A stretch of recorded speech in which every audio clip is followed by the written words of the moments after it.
Halo,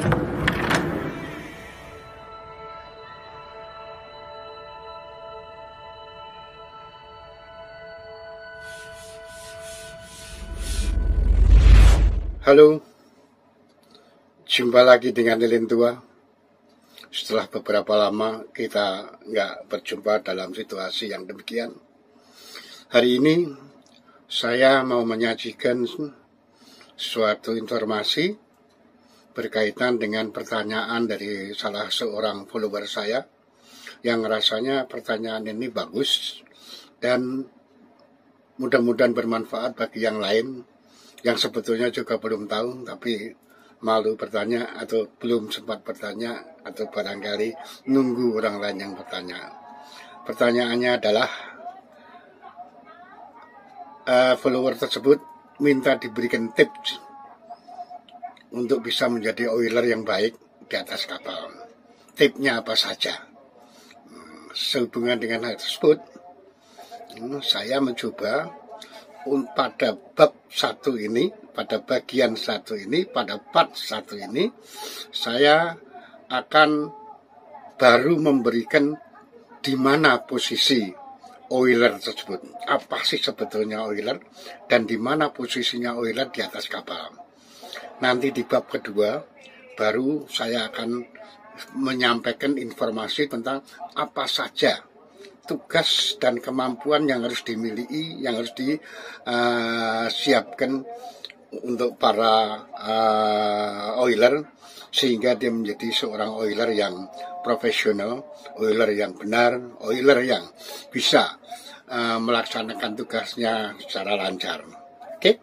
Ya, jadi di bab satu ini saya baru mengajak Anda semuanya, termasuk para oiler-oiler yang barangkali terwakili pertanyaannya di sini, di mana sebetulnya posisi oiler di atas kapal, terutama di kamar mesin. Ya, oke.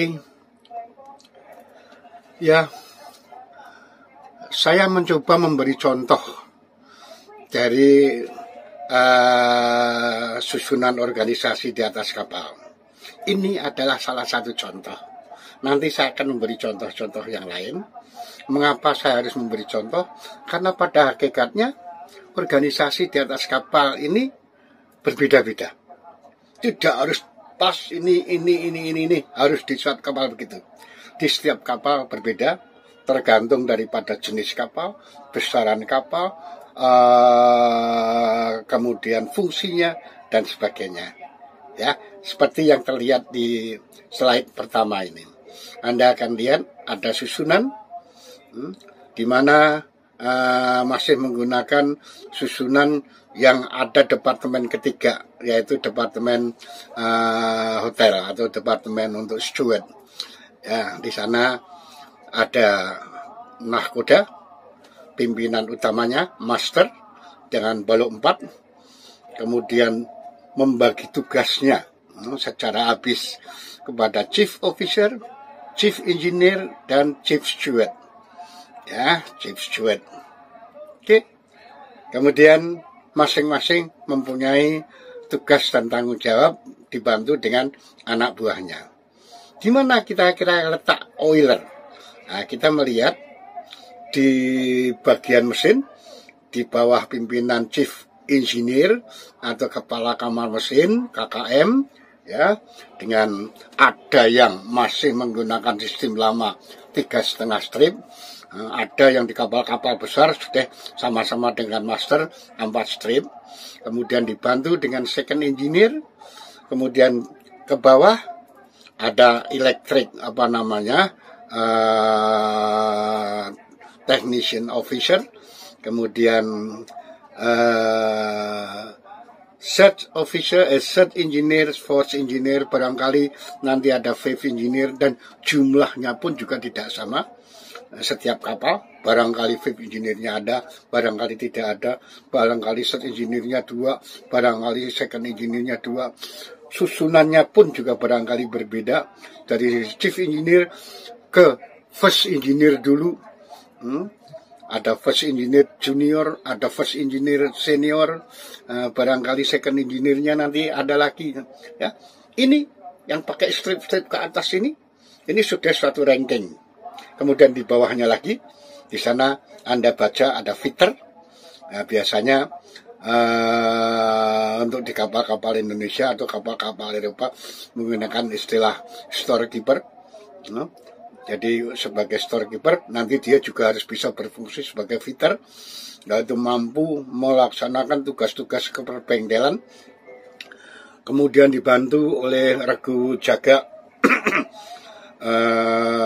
dan regu harian, mulai dari motorman atau oiler, kemudian wiper. Nah, di sini kita lihat, kita jumpai ada oiler di sini. Jadi oiler adalah yang termasuk di warna merah. Ya, teman-teman, Mas Warna. Baru paling bawah adalah kadet. Kalau kita lihat alurnya, dia semua mendapat di bawah ini dan bertanggung jawab pekerjaannya kepada atasannya dan juga terakhir kepada second engineer.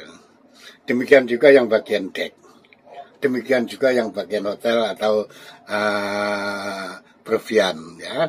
Kita ketemu dengan chief steward sana nanti. Oke. Jadi di sini kita sudah ketemu bahwa oiler atau ada literatur yang ngomong, yang menulis bahwa motorman itu adalah oiler. Nanti di bab kedua, di bagian kedua atau di part 2 kita akan ngomong tentang oiler ini sendiri. Ada perbedaan enggak dengan motorman? Menurut kita bab di Indonesia kita enggak kenal motorman, juru motor, ya. Nah, ini akan berbeda dengan oiler terjemahan kita. Tapi di sini nanti kita akan lihat. Ini contoh lain. Dari kedua contoh ini kita sudah bisa hampir menyimpulkan bahwa di setiap kapal itu susunan organisasinya bisa berbeda-beda. Hanya saja nanti kalau Anda lihat di sebelah kiri ada yang di sebelah kanan, Anda akan bisa mendapatkan perbedaannya. Demikian juga kalau kita melihat yang di sini. Yang di sini Anda akan melihat semuanya susunannya dari master sampai ke bawah, hampir setiap ini sama, bagian-bagiannya juga sama, tapi jumlahnya, tapi tujuannya nanti akan lain-lain. Di antara 3 contoh tadi, kita belum mengeluarkan contoh yang umpamanya untuk takbut yang lebih kecil lagi, untuk kapal-kapal khusus, umpamanya kapal tanker atau kapal apa. Ada nanti barangkali susunan organisasinya akan sedikit berbeda. Tapi ada satu kesamaan di antara contoh-contoh ini tadi, yaitu pembedaan, yaitu kesamaan tugas, kemudian kesamaan yang harus dimiliki, kemampuan yang harus dimiliki, dan pembagian tanggung jawab. Kita lihat berikutnya. Ya, kita semuanya harus menyadari sebagai pelaut mesin, apapun ranknya, apapun posisinya, setiap sudah ditetapkan menjadi pelaut menginjak kapal, mereka sudah harus tahu semua yang ada di atas kapal. Apakah itu chief engineer, apakah itu second engineer, apakah itu engine foreman atau fitter, apakah itu oiler atau motorman, apakah itu wiper. Semua sudah harus tahu permesinan yang menjadi tanggung jawab atau menjadi beban tugasnya, mulai permesinan di atas dek, permesinan di kamar mesin, kemudian fungsi-fungsinya, ya, baik itu yang di atas dek maupun di kamar mesin, dia juga punya fungsi yang sama dengan yang di kamar mesin, ya. Fungsinya apa? Mereka sudah harus tahu. Tidak ada cerita oiler naik kapal kok nggak tahu iki apa mas, nggak tahu, harus tahu. Kadet masuk kamar mesin mesti harus tahu ini apa, Semua what is that harus tahu semuanya. Ya, oke. Jadi mulai dari permesinan penggerak utama, yaitu main propulsion machinery, yang barangkali Anda juga sudah harus tahu, para oiler juga harus tahu. Bukan karena oiler terus dia nggak mau tahu mesin induk, bukan. Dia harus tahu, karena nanti ada kaitannya kerja oiler dengan mesin induk. Tidak mungkin. Apakah oiler harus bertanggung jawab dengan thrust block brake? Ada nanti. Kalau tugasnya adalah itu nanti. Tugasnya apa? Kita lihat nanti. Semuanya oiler harus tahu tentang mesin penggerak utamamu. Barangkali mesin penggerak utamamu nanti apa?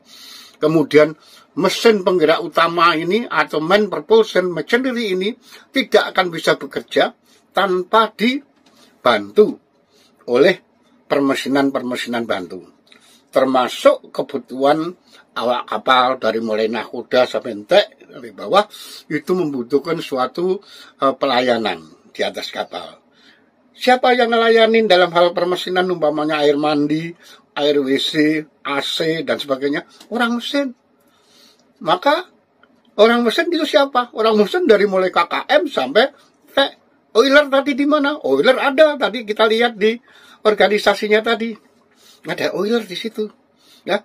Jadi oiler harus tahu tentang ini semuanya. Apakah mesin penggerak utamamu itu jenis gear driven? Apakah juga mesin penggerak utamamu itu jenis electric driven? Kemudian gear driven itu apakah itu internal combustion engine? Apakah external combustion engine? Oiler harus tahu. Begitu naik kapal, tak, oh ini internal combustion engine. Oh, saya sekarang berada di kamar mesin yang penggerak utamanya external combustion engine. Harus tahu. Nanti pelan-pelan kisah ke sana ya. Ini adalah tampilan saya yang dengan sistem updating. Oke. Internal combustion engine, barangkali nanti kamu ketemu diesel, mesin diesel. Barangkali ketemu gas turbin. Sementara untuk external combustion engine, barangkali kamu ketemu mesin uap torak. Tapi alhamdulillah Anda sudah tidak nemuin lagi mesin uap torak ini. Tapi mesin uap turbin barangkali tahu. Nah, oiler harus tahu internal combustion engine mesin diesel itu kayak apa. Ada yang 2 tak, ada yang 4 tak. Mesti tahu bagaimana melayani 2 tak, bagaimana melayani 4 tak, apa bedanya, apa ininya. Karena Anda nanti akan terlibat di dalam pekerjaan ini. Hanya keterlibatan Anda itu ada level-levelnya. Tanggung jawabnya. Demikian juga untuk elektrik. Barangkali nanti akan ketemu elektrik dengan arus AC, barangkali ketemu dengan arus DC. Dan ini semuanya tidak cukup diketahui oleh oiler, tapi keseluruhan sistem sudah harus diketahui, mulai dari sistem-sistem yang menunjang mesin induk, apakah mesin induk internal combustion engine, apakah mesin induk external combustion engine, apakah electric driven. Kemudian juga harus tahu tentang permesinan-permesinan yang menunjang keselamatan pelayaran, karena misi visi daripada pelaut adalah membawa kapal dari satu tempat ke tempat lain, ke destination port dengan aman, efisien, dan jaga lingkungan, ya, seaworthy. Demikian juga tadi kita singgung, kita harus melayani sistem domestik, air minum, air ini, AC. Kemudian kita harus tahu tentang ketel, kita harus tahu tentang genset, kita harus tahu dengan mesin-mesin di atas tank. Ini semuanya harus diketahui. Harus diketahui. Untuk oiler, paling tidak Anda sudah harus tahu what is that. Apa itu? Apa fungsinya itu? Paling tidak setiap oiler. Tidak ada cerita oiler naik kapal kok nggak tahu komponen di atas kapal. Ya. Nah, ini dipersiapkan pada saat di kampus, pada saat Anda ikut pendidikan, apalagi kadet. Nah, ini sudah harus, ya. Nah, oke, kita lanjutkan. Ini adalah penggerak utama, sementara Anda harus tahu yang permesinan bantunya. Oke, yang segitu banyaknya tadi nggak mungkin Anda itu harus kerjakan, tapi di atas kapal, dari permesinan yang segitu banyaknya, itu ada pembagian tanggung jawabnya. Anda oiler, kalau tadi kita lihat di organisasi, kelihatannya sama. Tapi ada perbedaan yang dari ketiga contoh tadi. Nanti di contoh-contoh lain juga sama. Ada 3 perbedaan. Pembedaannya adalah tingkat kemampuan. Ada pembedaan tingkat kemampuan, tingkat sporting, tingkat penunjang. Sebagai tingkat penunjang, Anda, para oiler, sudah harus bisa menjawab pertanyaan what. Itu adalah kemampuan minimal yang harus dikuasai oleh setiap oiler. What is that? Apa itu? Ya. Kemudian untuk operational level, mereka tidak hanya apa dan apa, tapi juga bagaimana. What and how. Sementara untuk tingkat manajemen tidak hanya apa dan bagaimana, tapi juga why, karena dia sudah harus bisa menganalisa. Oke? Sudah tahu bahwa Anda paling enggak harus bisa menjawab pertanyaan apa. Ya, apa? Karena apa?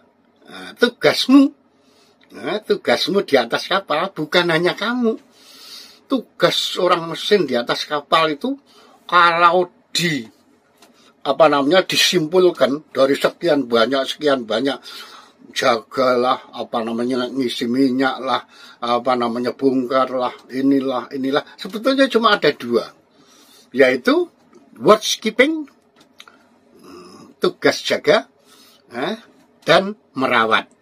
Watchkeeping, tugas jaga, dan merawat, maintenance. Dasar watchkeeping dan merawat ini sudah harus punya tuntunan, punya referensi, punya acuan. Kalau mau jaga, ini kayak gini loh. Mesin induk yang kamu jaga apa? Mesin genset yang kamu jaga apa? Kalau kamu mau ngerawat, ngerawatnya kapan? Bagaimana ngerawatnya? Tandanya itu bagus, kerjamu enggak? Ini semua ada dituntun di satu acuan yang disebut manual book. Sehingga, oiler tidak boleh tidak tahu tentang manual, apalagi sporting level, operational level, apalagi manajemen level. Mereka harus menguasai manual book, karena dasar acuan daripada bekerjanya adalah menggunakan manual book ini. Di bagian pertama ini, saya belum ngomong, tapi kita sudah menyimpulkan bahwa di bagian pertama ini sudah kita simpulkan, oiler bekerjanya sama dengan, tanggung jawabnya sama dengan yang lain-lain, yaitu jaga dan merawat. Walaupun nantinya itu ikut jaga dan ikut merawat. Karena yang terlibat kebijaksanaan adalah operational level dan manajemen level. Anda profesional di dalam prakteknya. Ya. Oke, jadi jaga dan merawat. Apa yang dijaga, bagaimana menjaganya, semuanya itu sudah dituntun di manual book.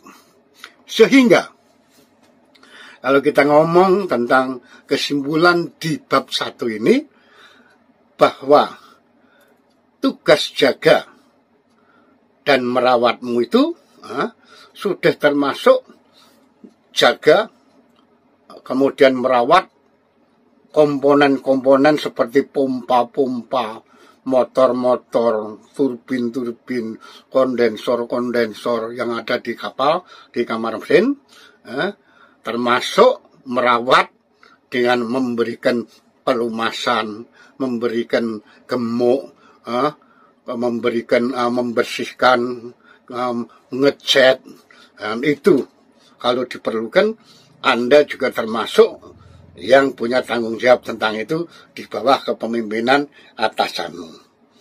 Nah, yang perlu diketahui lagi bahwa semua ini ada di bawah yang namanya second engineer sebagai kepala kerja.